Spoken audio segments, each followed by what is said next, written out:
प्रणाम। भगवान एक है, ये सारे शास्त्रों में लिखा हुआ है, हर एक धार्मिक ग्रंथों में लिखा हुआ है। परंतु उस एक भगवान को हम कई सारे रंग रूप मूर्ति प्रतिमाओं में ढूंढते रहते हैं। एक भगवान को अनेक बनाकर उस भगवत सत्ता को ना समझ पाते हुए, भगवान को मानते हुए और भगवान को ना जानते हुए कई सारा धार्मिक झगड़ा कर बैठते हैं।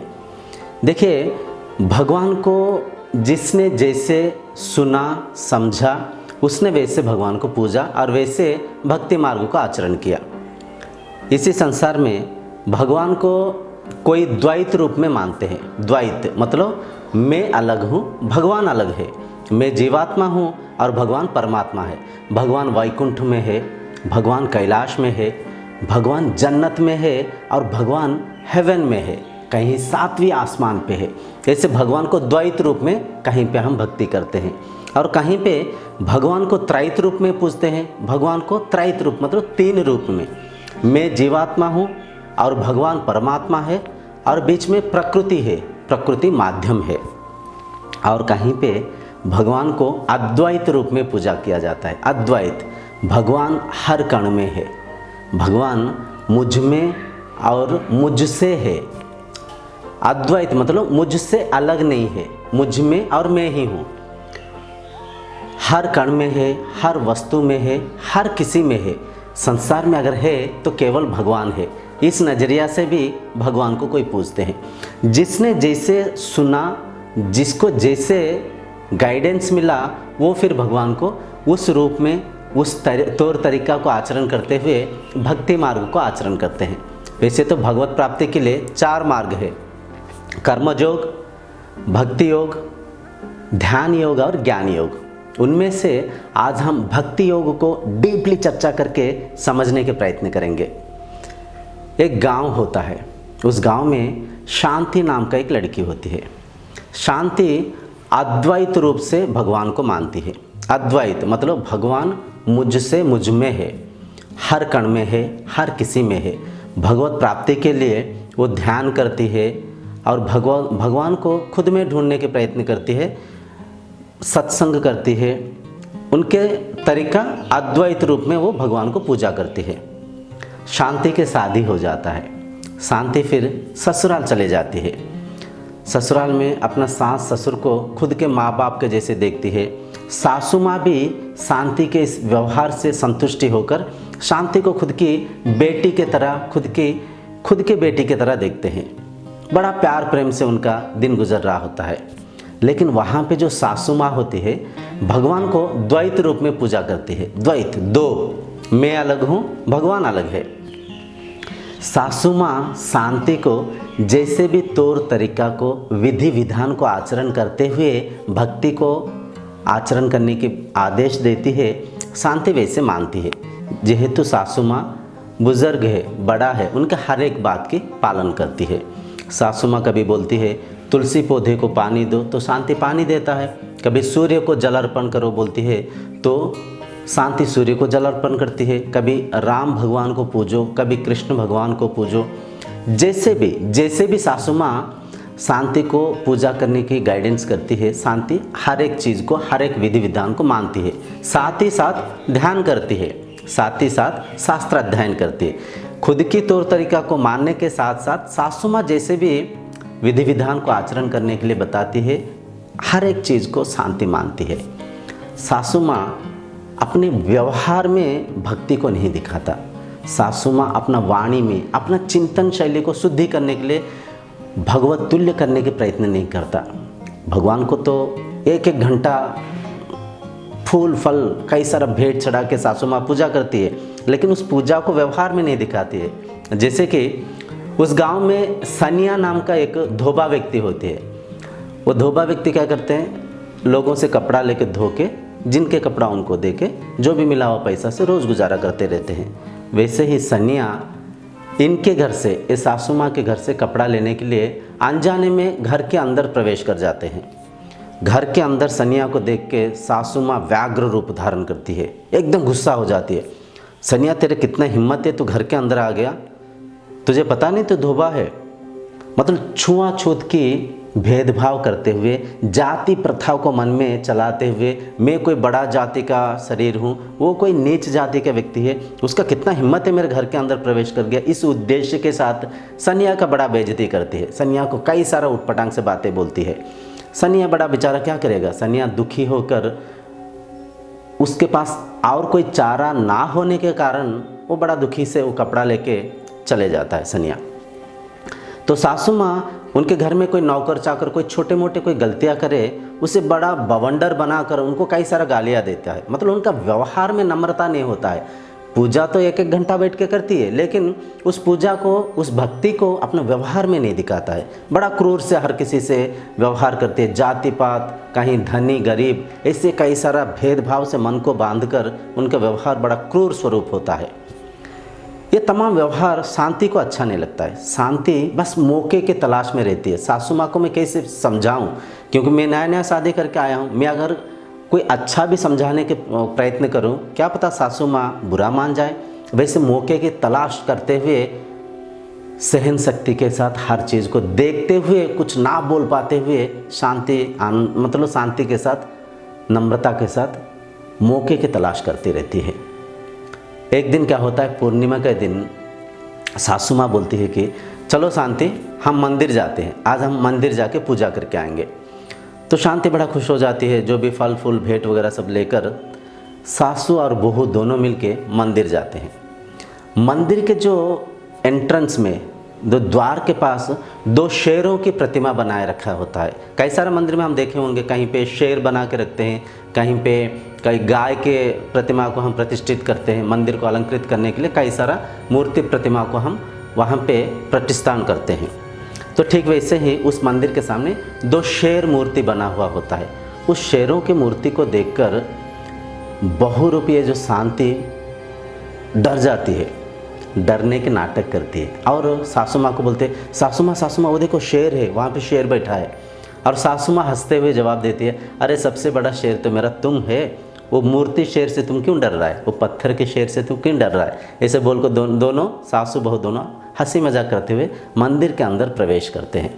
जब मंदिर में प्रवेश करते हैं, शांति देखता है कि वहाँ पे एक गाय और गाय से दूध पीते हुए एक बछड़ा, ऐसे प्रतिमा वहाँ पे देखती है। और शांति जोर जोर से बोलती है, माँ माँ माँ, ये देखो बछड़ा दूध पी रहा है, बछड़ा दूध पी रहा है, उसे हटाओ हटाओ क्योंकि दूध खत्म हो जाएगा।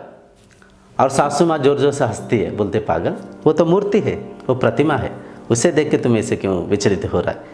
कहकर थोड़ा सा दूर जाने के बाद वहाँ पे देखता है शांति, एक सांप के मूर्ति बना रखा है। उस सांप के मूर्ति को देखकर शांति जोर जोर से चिल्लाता है, माँ माँ माँ माँ, ये देखो सांप है, सांप है, सांप है। तो सासू माँ थोड़ा सा गुस्सा हो जाता है, अरे तुम ये मूर्तियों को देख के ऐसे क्यों गुस्सा, मतलब ऐसे क्यों व्यवहार कर रहे, तुम्हारा व्यवहार तो मुझे थोड़ा सा पागल सा लग रहा है। तो शांति बोलता है, मैं ऐसे मजाक कर रहा था। फिर जाके दोनों मिलके मंदिर के गर्भगृह में प्रवेश करते हैं। भगवान के सामने खड़ा होकर सासू माँ नतमस्तक होकर प्रणाम करती है और साथ ही साथ शांति को बोलता है, बेटा भगवान को नमन करो, प्रणाम करो। तो शांति मुंह को अजीब सा करके पूछती है, माँ भगवान कहाँ पे। तो सासू माँ गुस्सा हो जाते, क्या तुम पागल तो नहीं हो, तुम्हें सामने भगवान दिखाई नहीं दे रहे, ऐसे कैसे तुम पूछ रहा है कि भगवान कहाँ पे। ऐसे अहंकार करना ठीक नहीं है बेटी, भगवान को नमन करो, प्रणाम करो। तो शांति सासू माँ को उत्तर देती है, बोलती है कि माँ आप बुरा मत मानिए, मेरा एक छोटा सा मन में प्रश्न आ रहा है। हम जो द्वार के पास वहाँ पे जो बड़े बड़े दो शेरों को देखे थे, अगर वो मूर्ति है, वो प्रतिमा है, मंदिर में प्रवेश होते हुए वो जो गाय बछड़ों को हम वहाँ पे देखे थे, अगर वो मूर्ति है, वो प्रतिमा है, वो जो सांप को देख के मैं डरने के नाटक कर रहा था, आप हंसते हुए बताए कि वो मूर्ति है, अगर वो सांप मूर्ति है तो ये भगवान कैसे हैं, ये भगवान कैसे, इनके भक्ति में कैसे करूं, ये भी तो मूर्ति है, ये भी तो प्रतिमा है। सासू बहुत गुस्सा हो जाता है, क्योंकि देखिए मनुष्य अपना कमियों को कभी दर्शाना नहीं चाहता है। तो सासू माँ एकदम गुस्सा होकर बोलते, तुम मंदिर मेरे से बहस करने के लिए आया, तुम बड़ा ज्ञानी मानते हो, ये जो इतना तमाम लोग आके मंदिर में पूजा करते हैं, भक्ति करते हैं, क्या ये सब पागल है, तुम अकेले बड़ा ज्ञानी है, तो यहाँ पे मेरे से बहस करने के लिए आया है क्या, एकदम बोलते हुए गुस्सा हो जाती है। उस गुस्सा स्वभाव उस सासू माँ को देखकर शांति एकदम हंस पड़ती है और बोलते मामा मैं इसे मजाक कर रहा था आपसे, आपने खुद तो मेरे को बताए थे मेरे साथ फ्रैंकली रहना, मेरे साथ फ्रीली रहना, जो भी मन में प्रश्न आता है मुझे पूछना, जहाँ कहीं पे भी मेरा अगर कुछ भला बुरा आपको लगे तो उसे मेरे से चर्चा करना, आपने ही तो बोले थे माँ। तो उस फ्रैंकनेस के वजह से, उस फ्रीनेस के वजह से मैं इसे पूछ लिया आपसे, आप प्लीज़ गुस्सा मत होना, कहते हुए भगवान को नतमस्तक होकर प्रणाम करती है और भगवान की भक्ति करती है। मंदिर से बाहर निकलती हुई सासू माँ पूछती है शांति तुम जो बातें पूछा कहीं ना कहीं मुझे भी थोड़ा सा ठीक सा लग रहा है। तुम जो मूर्ति को बोला वो भगवान नहीं है, मूर्ति की प्रतिष्ठा किया जाता है, उनको प्राण प्रदान किया जाता है, कई सारा मंत्रों के साथ कई सारा अभिषेक किया जाता है, तब जाकर उस मूर्ति भगवान बनता है। तो शांति पूछती है माँ अगर मंत्रों से, अगर कई सारा फल फूल की अर्पण कर कर एक पत्थर के मूर्ति को हम भगवान बना सकते हैं, जो देहांत हुआ कोई शरीर को भी हम उस मंत्रोच्चारण करके जीवित कर सकते हैं, वहाँ पे क्यों नहीं कर पाते? जो भी शरीर मृत्यु हो जाता है उस शरीर को हम दफना देते क्यों, उस शरीर को हम जला देते क्यों, वहाँ पे वो मंत्र काम क्यों नहीं आता है? तो सासू माँ एकदम सोच में पड़ जाती है, तो बात तो सही है, और शांति से पूछती है शांति क्या तुम कुछ जानती हो? अगर तुम जानती हो मुझे बताओ बेटा। ज्ञान सागर है, ज्ञान में कोई बड़ा छोटा नहीं होता है। अगर मैं कोई चीज़ को नहीं जानती हूँ, मैं तुमसे जानना चाहती हूँ भगवान क्या है, हम मूर्ति की पूजा क्यों करते हैं? तो शांति बड़ा हंसते हुए बोलता है देखो सासू माँ, मूर्ति पूजा तो प्रथम कक्षा के पूजा है। प्रथम कक्षा के पूजा मतलब देखिए जो किंडरगार्टन में बच्चे पढ़ते हैं उनको कई सारा मॉडल्स, कई सारा एप्पल को समझाने से पहले एप्पल के मतलब कोई मॉडल को दिखाते हैं, कई सारा फोटो चित्र को दिखाते हुए बच्चा को पढ़ाई को सिखाते हैं। धीरे धीरे बच्चा उन मूर्ति प्रतिमा के द्वारा उनके स्वरूप को जानता है, बच्चा लिपि को पहचानता है, फिर विद्याभ्यास करके पढ़ाई को सीखता है। ठीक यहाँ पे भी मूर्ति जो है माध्यम है, उस मूर्ति को देखकर उस मूर्ति के बारे में हम चर्चा करेंगे।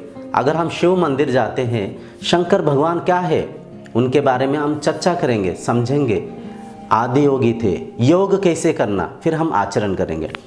जो भी मूर्ति को हम देखते हैं, मूर्ति को देखने के द्वारा मन में हम भक्ति को धारणा करते हैं, मन में हम भाव को धारणा करते हैं, मन में हम वैराग्य को धारणा करते हैं।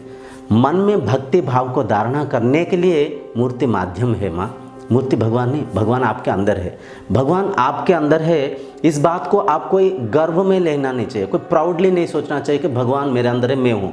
नो नो नो, इसे हम प्राउडली नहीं लेना चाहिए, कोई गर्व से नहीं सोचना चाहिए। भगवान मेरे अंदर है, भगवान हर प्राणी में है, हर किसी में है, हर कहीं पे है। तो अपना पूजा को अपना व्यवहार में दिखाना चाहिए, अपना वाणी में दिखाना चाहिए। वाणी में नम्रता होना चाहिए, स्नेह होना चाहिए, मतलब प्रेम होना चाहिए, अपना व्यवहार में प्यार होना चाहिए। आप जो सनिया भैया को वैसे बेइज्जती किए, आप जो घर में नौकरों के ऊपर एकदम गुस्सा हो जाती है, वो मुझे अच्छा नहीं लगता है माँ। उससे समझाने के लिए, उससे आपको दर्शाने के लिए मैं यहाँ पे थोड़ा सा नाटक किया हूँ। तो भगवान जो भक्ति है, आप हर किसी से व्यवहार करते समय उस भक्ति को दिखाना चाहिए।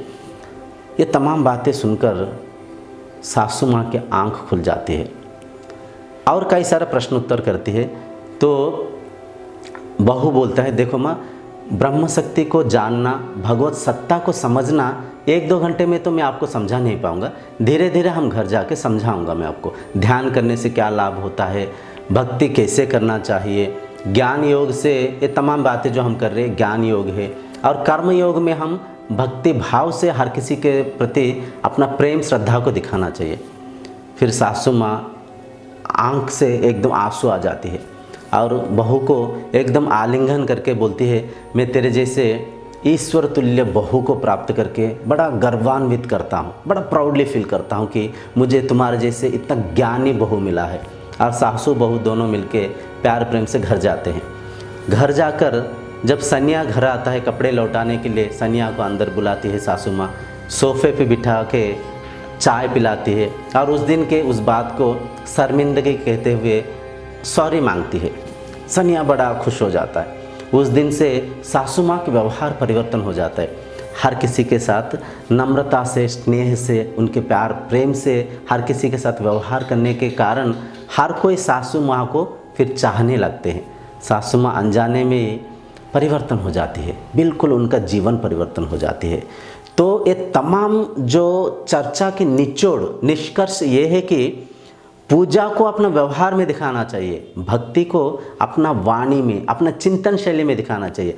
मन को शुद्धि करने के लिए, समदृष्टि से संसार को देखने के लिए हम भक्ति मार्ग को आचरण करते हैं।